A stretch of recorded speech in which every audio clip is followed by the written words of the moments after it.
እኔ ራሴ ውስጤ ሰላም ከሆነ መራው ህዝብ ሰላም ይሆናል ለሁሉም ነገር ቁልፉ ሰላም ሰላም ማረጋጋት ማጽናት መትከል አለበት የተከበራችሁና የተወደዳችሁ ውድ ተመልካቾቻችን የቤኒሻንጉል ጉሙዝ ሚዲያ አሶሳ ዞን ዋና አስተዳዳሪ አቶ እንድሪስ መሐመድ ጋር ቆይታ የሚያደርግ ነው የሚሆነው ቀጣይ ፊታችን ላይ በርካታ ተልእኮች አሉ አመራራችን ለዚህ ተልእኮ ዝግጁ መሆን አለበት በቋታችን የነበሩ አመራሮች አዘጋጅተን ወደፊት ያመጣን ያለንበት ሁኔታ አለ ህዝቡ ደግሞ ዋላ ደጀን ሆኖ የመደገፍ ኃላፊነት አለበት የጊዜ ጉዳይ ካልሆነ ማህበረሰባችን ሮሮ 100% እየተከታተልን ለመፍታት ዝግጁ ነን ኢኮኖሚ መነቃቃት ከፍተኛ ነው ፕሬዝዳንቱ የሚሄድበት መኪና አንድ ባለሀብት የሚሄድበት መኪና ጋር አይገናኝ ሰንድሮ አመት ወደ 50 ኩንታል ወርቅ ወደ ብሔራዊ ባንክ ከገባው ውስጥ 98% ያዙዛ ዞን ነው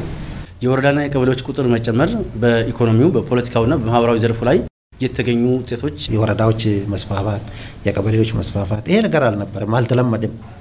በህግም ታስሮ ነበር ከዚህ በፊት ታፍነን ነበር አብራሞ ሲባል ኡራ ተብሎ ሲከፋፈል ፖቴንሻሉ መታየት ጀምሯል የልማት ኮሪደር የሚባሉ ወረዳዎች አሉ ፖቴንሻል ያላቸው አይደለም ለዞናችን የሚበቃ ለክልሉና አለፍ ብሎም ደግሞ ለጎረቤት የሚበቃ ምርት ተመርቷል ይሄ በተጨባጭ ያለ ነገር የ2018 የበጀት አመቱ መሪ ቅዳችሁ ምንድነው መሪ ቅዳችን እንግዲህ እንደ አጠቃላይ መንሰራራት አገራው መንሰራራት ከአምና ወይ ከ2017 እጥፍ እንደምንሰራ ምርትም እንደምናመርት እርግጠኛ ነኝ እያንዳንዱ ወረዳ በወረዳ ደረጃ ከ20 እስከ 30 ሄክታር አርሶም ጨርሷል የአሶሳ ዞን እንደ ህዝብ አኗኗሩ ምን እንደሚመስል አብሮነቱ እሴቱን እስኪ እሱን ቢገልጹልን እኛ እንደ አመራር ህዝባችን አንድ ነው የኢትዮጵያ ህዝብ ነው ብለን ስለምንመራ ነው አንድ ሆኖ ተቻችለው የሚኖር የቀበሌም ይሁን የወረዳም ይሁን የዞን አመራር ግንባታ ላይ በጣም ሰፊ ስራ ሰርተናል የትምህርት ጥራትን ለማሻሻል እንደ ዞን ምን ተሰርቷል ምን ሊሰራ ታስቧል ትምህርትን በሚመለከት ራሱ የቻለ የህግ ኮሚቴ ደግሞ አዋቅረን በወርቅ ቦታ ተማሪዎችን የሚያቆይ በወርቅ ቦታ ላይ